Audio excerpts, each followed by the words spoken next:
Mark, how we doing this week? We got a special one. Ted Johnson's in the house. Mark, how you doing, buddy? Good talk to you.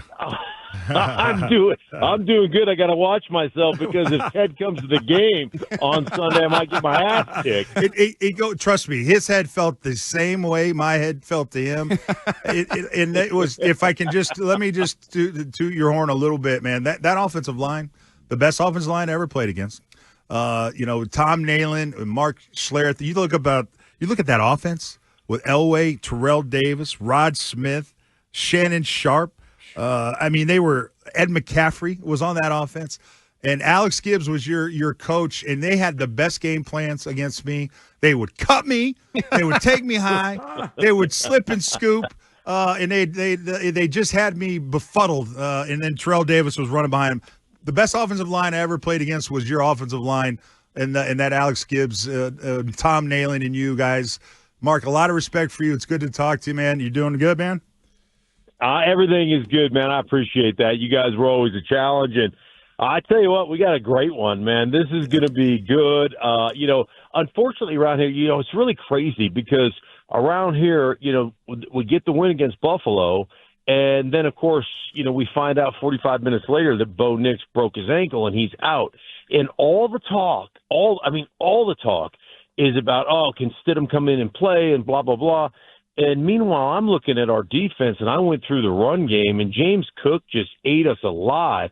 And I thought we got out-schemed. I thought we got outplayed. I thought the Buffalo Bills did a phenomenal job of running the ball. And, and I'm sitting here on the radio going, if you guys think we're just going to, like the Patriots can't run the ball with Stevenson and Henderson, they are legit. So, that's the one thing that kind of gets washed under the rug, so to speak, because everybody's focused on the ankle, and I'm focused on this defense that just gave it up. They just gave it up, so it definitely is a big concern for me. So, Mark, I have to be honest with you. You just emboldened my belief that the Patriots are going to Denver as just a holdover on their way to Santa Clara.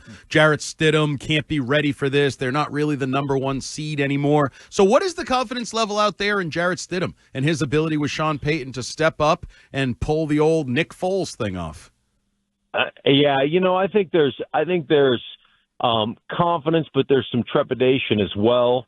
This is the second contract that Stidham has signed. He was one of the first guys that Sean signed, and they re-signed him this offseason, and he's been in this offense for 3 years. And, I go back to, forget what he did in 2022. That was forever ago when he played for the Raiders. I go back to training camp, man. He had a really good training camp. People were talking about him playing better than Bo Nix. And it's not just the preseason games, because we all know that those things are kind of vanilla and you're playing, backups and all that kind of stuff. But it was really the scrimmages. They had a scrimmage against Arizona. They had a scrimmage against San Francisco. And Stidham played really well in those as well. So, I think, my bigger fear is, like I said, this defense has been leaking oil since about end of November. And they have not been great. And, that's one of my big fears. And, the good thing is they can still rush the passer. I think they were really fairly conservative in the way they did rush the passer, because of Josh Allen's ability to hurt you with his legs and all that stuff. But Drake May's no slouch in that category either. He can run it, and he's pretty damn good at that as well. Mark, I'm just curious what you think. Sean Payton, a lot of people think, his offensive mind, he's a wizard, and that he's going to dial up a game plan to kind of protect, his inexperienced quarterback. What do you think about Sean Payton's impact in this game, and what do you think he'll dial up against the Patriots? I think that Sean is really good with that. And I go back to Sean and I have been friends for a long time. I actually consulted for the Saints when he coached there. And one of the things he told me, I sat down with him about just game planning, how do you game plan this as an off-season thing? And he's like, listen, when I was a young coach, it was about, hey, if I saw a weakness on the defense, I'm dialing up a play. I want to take advantage of it. And he goes, as I got older, man, I just started to realize even if the defense has got a glaring weakness, if it opens up my own weakness and puts a guy in a position to lose, then I get off of it. My first job is to mitigate potential disaster. my first job is to not put a guy in a position to fail, because if he fails, then I'm the moron that put him there. And so that's always the first kind of priority for Sean, is to make sure I put my guy in a position to have success and not expose weakness. And then you look at like what he's done with Teddy Bridgewater. When Teddy Bridgewater was the starter for Drew Brees for 5 or 6 games, I think he went 5-1. And then when Jameis Winston came over, and I remember doing a game between New England and between the Saints in New England, and I was like, hey, man, what about Jameis? He goes, listen, he threw 30 interceptions. He had 30 touchdowns in his last year with Tampa. And go, I would never put him in a position to throw 30 interceptions. Just not going to happen. And in that particular season, up until the time he tore his ACL, he had a really good touchdown to interception ratio. And so that's a staple of Sean Payton. They're going to do what they do, but there will always be 2 or 3 opportunities, like the touchdown to Mims against Buffalo, where he ran a little stutter go and just outran the corner. And there will always be a play or two that he's going to design that the quarterback's going to be good with, that they can take advantage of. And so, the issue for them offensively is their running game is very below average, and that's a concern. And Bo Nix is the guy that kind of made up for that. He had 12 carries in that game. So anyhow, that's kind of the issue with this offense. But he'll put a plan together to accentuate the strengths of the quarterback and mitigate the weaknesses. Drake Maye and Mike Vrabel are the story, obviously, for all the obvious reasons in New England stink. But quite honestly, it feels like the Patriots defense has been kind of carrying the day and playing out of their minds, lights out the last couple of weeks, even towards the end of the season as well. I'm sure you had a chance to watch the game live against the Texans on Sunday, maybe dig back into it a little deeper afterwards. What do you think of how the Patriots defense is going to play, and what kind of problems could they present for the Broncos offense Sunday? Yeah, I think number one, I think they're outstanding. I've always thought their front seven was really good. I think Milton Williams was a guy that I wanted to sign here in Denver. We put, on our radio show, we put our free agent list up. He was number one on my free agent list, just from his time in Philadelphia and covering the Philadelphia Eagles. I just thought he was exceptional. And so he's been really good. Barmore is they're really good up front. And I think they're sneaky good edge rushers as well. They're not guys that are household names, but Landry's always been really good, and so I think that part is great.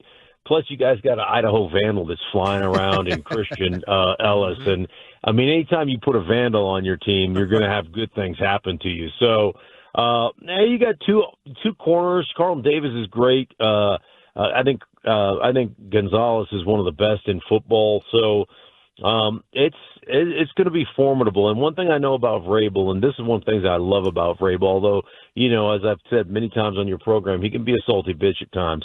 But one thing I love about Vrabes is you're going to control the line of scrimmage.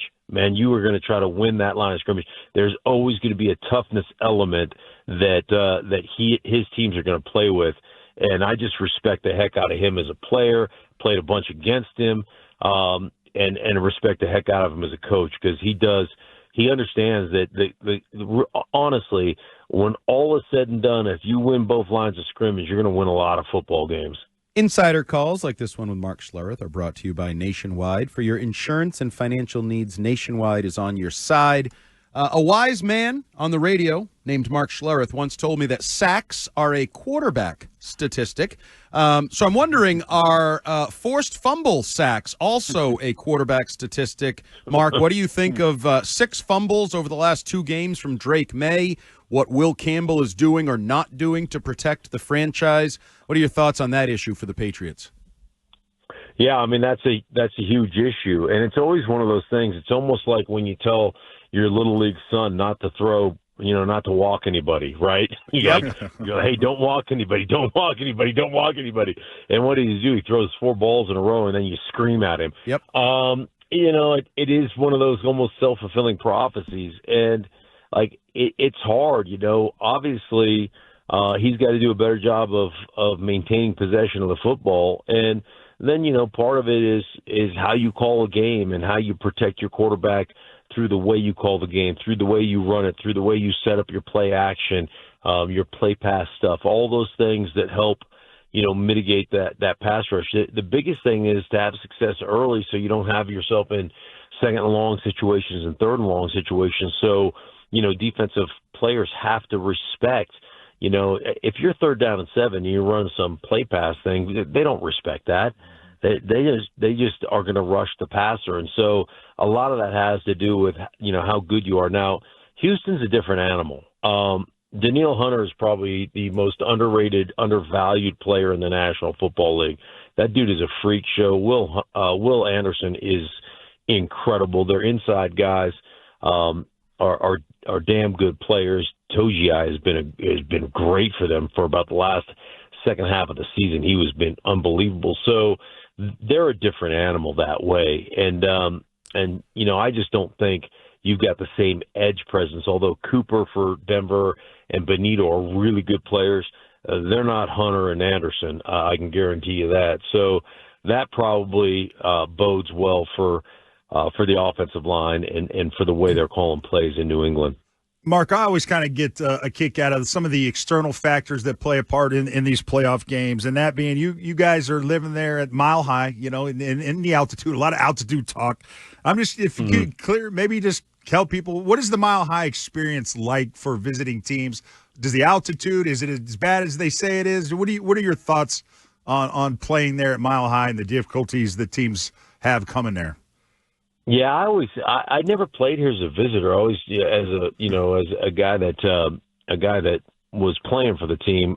So you adjust to it over time. When they say, hey, drink a lot of water or come in a day early, that's a bunch of garbage. And I don't think it really necessarily affects you early. It affects you late. It affects you in the fourth quarter. And this is from guys I've talked to about playing here. It does take it out of you. And so, that becomes one of those issues that if you can control the tempo of the game, if you can run the ball, if you can keep a defense out there for a long time, then it does wear guys out. So I think that part is 100% true. But again, I think a lot of that has to do with how you deal with it. And I will say this, being at the game, it was incredible. You kind of forget, and as a player, sometimes you don't even realize how big an advantage that is because you're so myopic and you're focused on doing what you got to do. But it was crazy on Saturday. I mean, crazy. But I will say this. I thought the Bills handled the noise better than the Denver Broncos defense handled the noise. There were a lot of miscommunications that, your defense has to go out there and play in it. And I thought the defense didn't handle it very well from an adjustment standpoint and getting the plays called. So they've got to clean that up on the defensive side of the ball this weekend against the Patriots. So you got a backup quarterback obviously playing. I think Sean Payton is going to keep him managed and under control. Not a lot of wild throws, probably measured with the deep shots. Could be the running game. Who knows? If it's just, could you pick one guy on offense that if the Broncos win stink, Patriots fans on Monday are going to say, I can't believe blank got the best of us? Yeah, well, I mean, listen, Cortland Sutton had drops. Mims was the guy that came in and played exceptionally well, and he's got that return ability, that skill, and he's got big-time over-the-top speed. I tell you the guy that really intrigues me, and it's mostly out of the backfield catching the ball, R.J. Harvey. And in overtime, man, he caught a little flat route, put his foot in the ground, juked the dude, and turned a 2-yard or 3-yard gain into a 25-yard gain as he split it. He has not been great in the run game as a rookie, and he's too collegiate, man. He doesn't know when to put his foot in the ground and say, man, let me go get an ugly 4 because that's going to keep us on schedule. So he's trying to break things. He hasn't been great in the run game, but he has been exceptional in the reception game. Just exceptional. And that's where his biggest value is. And he gets out there on the edges, man. He's stout. He's about 5'8" and 210 pounds. And he's got great quickness. He just hasn't really truly learned how the difference between running in the college game and running in the NFL is concerned. But he's a really good receiver, and that's a guy to me that has the potential to do some special things outside once he catches the ball. All right, Mark, a week ago, I think you took the Patriots 17-16 was your prediction. You kind of hemmed and hawed, but you took the Patriots. Yeah. This week, you're kind of giving us a lot of hope, I feel like. You're talking about a backup quarterback. You're talking about a defense that's been a little leaky for a couple months. You're talking about a ground game that hasn't been dominant. So who are you picking in the AFC title game? I got it 45-10 Broncos. You think it's going to be that close? No. Hey, man, this is going to be – of course I'm taking the Broncos because the last time you guys came in here in 2015 on ESPN, I took the Patriots. And then 2 days later, or the day after the game when the Broncos beat the Patriots in the AFC Championship game, I started the radio show. That was 10 years ago.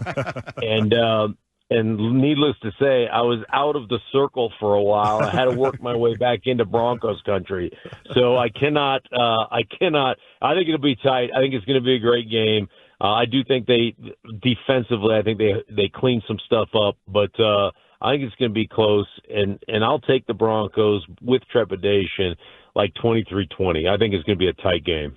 All right, Mark, we appreciate you joining us as always, and we'll talk to you next week. Good talking to you, Mark. No offense. Hopefully you're wrong. Hopefully, yeah, hey, man, listen, I've been wrong plenty. I'm sitting next to my wife. She'll tell you I'm wrong all the time, and she's not lying. All right, Mark, we'll talk to you next week. See you, Thanks. bud. Thanks, Nick. Sounds good.